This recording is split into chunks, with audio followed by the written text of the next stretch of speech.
โอ้ทุกคนมานดีโตใหญ่ดีผมคือแขเลยเนาะนี่คือว่าเป็นตะยานอยู่เลยนี่ทุกคนเบิ่งแต่ว่าขั้นจับมันจะเบิ่งไก่มันครบเลยเนาะได้3โตนี่ก็ได้พ่อปนเนาะทุกคนกับปอมกาเดินนี่ค่ะอันนี้กระปอมโคแรงเนาะเวลาถือพ้นมันก็ออกเป็นโตเรืองๆเนาะจริงหนึ่งก็คือโตแขนเนาะทุกคนคือว่าแนวใดเนาะกราบสบายดีสวัสดีเลยทุกคนมื้อนี้มาอยู่กับน้องออนซาเราไต่น้ำมื้อนี้น้องออนสิพาทุกคนไปหาของกระปอมเลยเนาะมาลุ้นกันว่าสิได้หรือบ่ได้เนาะนี่ทุกคนซื้อของกระปอมกันวันนี้เนาะไปเริ่มทุกคนไปของกระปอมน้ำน้องออนซาเราไต่เนี่ยมื้อนี้น้องออนพาทุกคนไปของกระปอมเนาะดังจากฝนตกขึ้นนี่ฝนตกเบิดขึ้นเนาะทางลมทางฝนขึ้นฝนแห้งอีดีเนาะบ้านนี้ฝนกระตกมือแรงเนาะออกกับสิไปเงี้ยเขียดแน่เงี้ยเขียดเนี่ยเขียดกบนี่ออกเนาะฝนตกแห้งเนาะถ้ามันตกแห้งๆถ้ามันดิ้นอีกมือนี้เพราะว่าอื่นมันอาจสิออกเนาะอันนี้มันโบเลยตกแน่นอนนี่นะก็มีแต่กระป๋อมเนาะสิออกแบบฝนตกบดขึ้นแหละค่ะฝนตกบดขึ้นแจงสมามันก็อยากแดดออกหน่อยหนึ่งแปลว่ากระป๋อมออกเนาะมื้อนี้50พาทุกคนไปคล้องกระป๋อมกันเลยบ่ฮู้ว่าสิได้หรือบ่ได้มาลุ้นน้ำกันเลยเนาะน้องออนก็ล้นเนาะบ่ได้คล้องแต่ปีกายนี่เนาะปีนี้พวกเก่าสิมาคล้องปีนี้เนาะว่าสิได้พ่อเลยปนเด้อบ่เนาะทุกคนเนาะถ้าเอาไปปิ้งแล้วตำใส่กับบักม่วงเนาะกินกับอันนั้นเนาะแซ่บเนาะกินกับผักลวกผักเนาะเฮ็ดแจ่วกระป๋อมสิพ่ออะไรเฮ็ดแจ่วอยู่บ่เล่นเนาะทุกคนมื้อนี้มาลุ้นกันเด้อว่าน้องออนสิได้กระป๋อมมาตำแจ่วกินกับลวกผักอยู่บ่ลีเนาะก็ฝากทุกคนเข้ามาให้กำลังใจน้องออนซาเราไต่เด้อทุกคนเพื่อให้กำลังใจน้องออนถ่ายคลิปต่อไปเนาะไปน้องออนพาทุกคนรอตามแคมเซ่ตามทุ่งนาเลยไปหาของกระป๋อมกันเด้อมื้อนี้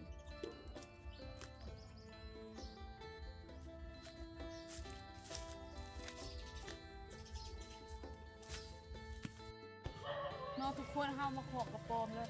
เฮาก็คิ้วเอาเลยหน่อยนึงมันยืนข้างในมันกดคิ้วเอาเลย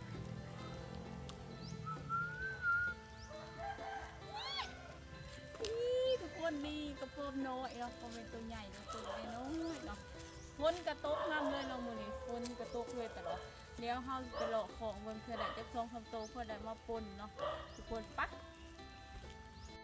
เนาะทุกคนหลังจากเฮาคลองแล้วเฮาก็สิมาแปรงสิเนาะทุกใส่บวกมันเลยเนาะทุกคนแปรงบวกมันเนาะนี่มันสุกจะมีไว้เวลาเฮาไปคลองเฮาก็คลองสบายนะทุกคน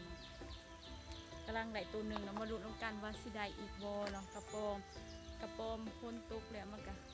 เฮาอาจสิได้กระป๋อมตัวใหญ่ก็มีเนาะเฮาไปเฮ็ดลาบเฮ็ดก้อยกินกระเซบเนาะไปทุกคนไปดูน้ำกันเลยว่าสิได้อยู่บ่เนาะทุกคนวงกระป๋อมใหญ่ทุกคน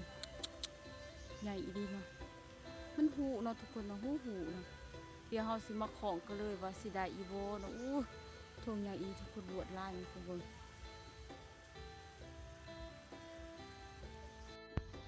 ทุกคนมาลุ้นกันเลยว่าสิได้อีบ่เนาะกระป๋อมน้องอ่อนกับร่างสิของเนาะ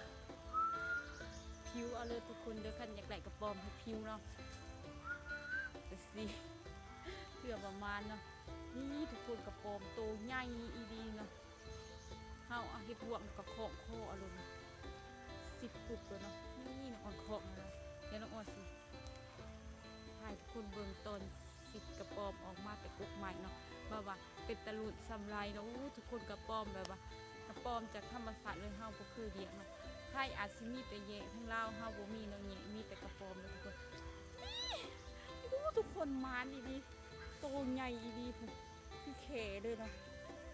นี่ทุกคนคือว่าเป็นตะยานอยู่เลยนี่ทุกคนเบิ่งแต่ว่าขั้นจับมันจะเบิ่งไก่มันครบเลยเนาะได้3โตนี่ก็ได้พ่อปนนะทุกคนกระป๋อมกาเดินนี่ค่ะอันนี้กระป๋อมโคแรงเนาะเวลาถือพ้นมันก็ออกเป็นโตเรืองๆเนาะจริงหนึ่งก็คือโตแขนเนาะทุกคนคือว่าอะไรเนาะคือ จระเข้นะทุกคนเป็นตะยานเขาเดียวเบึงเลยปะคนไปหาต่อไปเพื่อใดอีกเนาะมาลุ้นนำกันในซ่องโตผู้ว่าทางคนไทยเคยกินอยู่บ่หรือว่าทางคนลาวเฮาอยู่ทางไปอยู่เวียดทางไกลก็ยังได้กินปนกระปอมอยู่บ่เดีเนาะทุกคนก็ให้กำลังใจทุกคนเด้อดีใจเนาะได้กระปอมตัวหนึ่งตัวใหญ่อีหลีเนาะทุกคน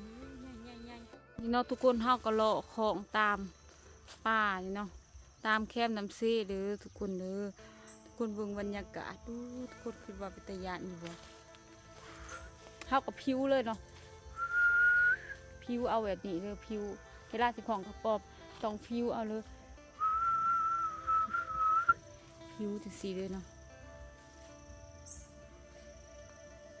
นี่เนาะจะมีหมักหนัดหมักยังเนี่ยเนาะ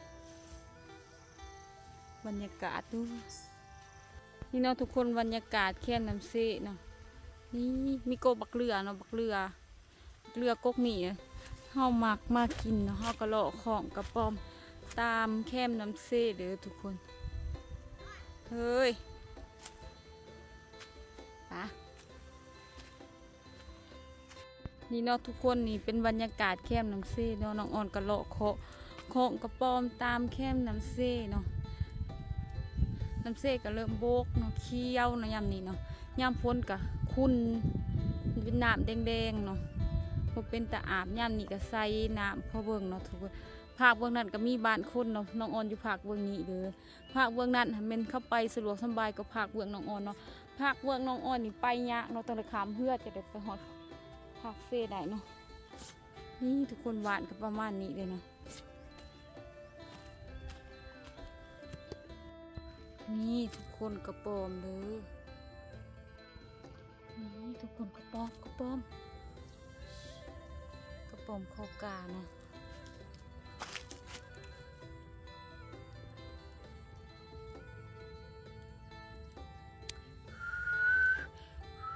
หาสิของเอาก่อนเด้อทุกคนเด้อมาลุ้นกันว่าสิได้อยู่บ่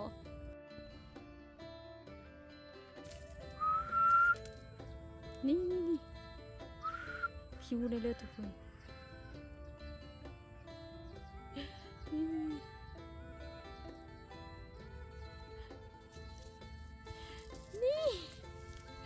นี่ทุกคนนี่หวานกระปองโคกาตัวใหญ่อีกนะทุกคนอู้ยนะมันธรรมดาเด้อก็สิได้ตัวหนึ่งนี่มันอาปากใส่เนาะเข้าไปตำป่นใส่มะขามกินเนาะทุกคนวูเมนใส่มะม่วงเนาะนี่เนาะทุกคนตกปดมันออกเนาะก็คือว่าเป็นตะยานอยู่ จังหนึ่งกับเป็นตะยานมันสิครบมือเนาะเปิดแล้วว่ามันครบมือเนาะโตใหญ่ดีเนาะอุ้ยหักคามันก็เลยคือสิหักคาในกระยาดเนาะ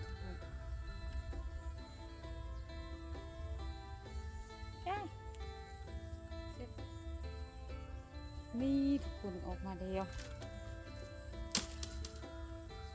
ไหล2 ตัวเนาะไหล2-3 ตัวเลยนี่มันอยู่บนทุกคนคือว่าตัวใหญ่เนาะตัวนี้เนาะเดี๋ยวเราใส่กระป๋องไว้นี่ตัวในกระป๋องนี่ก็มีเนาะเต็มตัวแรก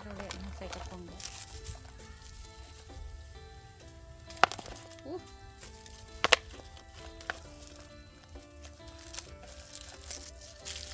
แนวอัดไว้เดี๋ยวเราไปของตัวไปเลยมาดูน้องกันว่าสิได้อีกอยู่บ่เนาะแหลมมันออกกับตรงนี้กับปอมเท่าไร3-3 ตัวก็ได้พวกปน4-5 ตัวเนาะไปทุกคนไปของอีกเนาะนี่ทุกคนตัวหนึ่งของอยู่อันนี้เลยมันโตบ่ใหญ่แล้วทุกคนมันง่อยอยู่อันนี้เลยนะมันบ่เห็นเฮาเดี๋ยวเฮาสิของเด้อทุกคนเด้อมาดูกันว่าสิได้อีบ่น้องอ่อนสิของหลายอีบ่ทุกคนอุ้ยตื่นเต้นเนาะ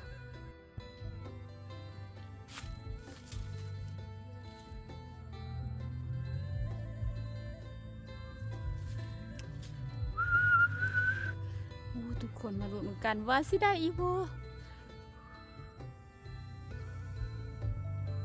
ฮู้ลงกระป๋องเอ้าบ่ได้ทุกคนมันไปแล้วบ่จัก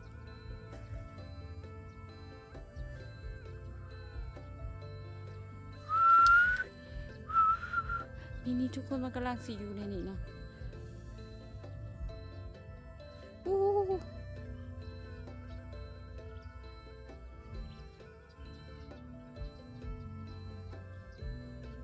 นี่ไอ้มันตกแล้วอุ๊ยมาแล้วนี่โอ้เกือบบ่ไหลเนาะนี่ไหลเซยเนาะนี่เกือบบ่ไหลเนาะทุกคนยังหน่อยก็ยัง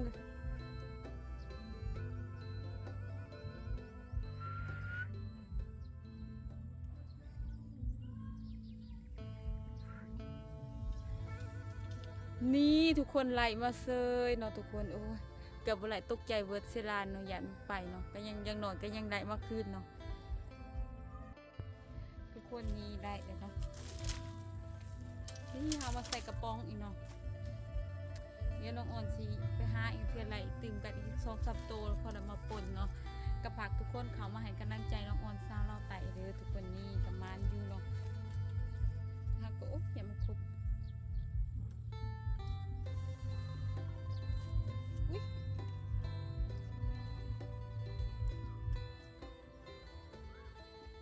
แดงน้องอ่อนเป็นยังเขียดเนาะนี่ทุกคนใส่ไม่ไหว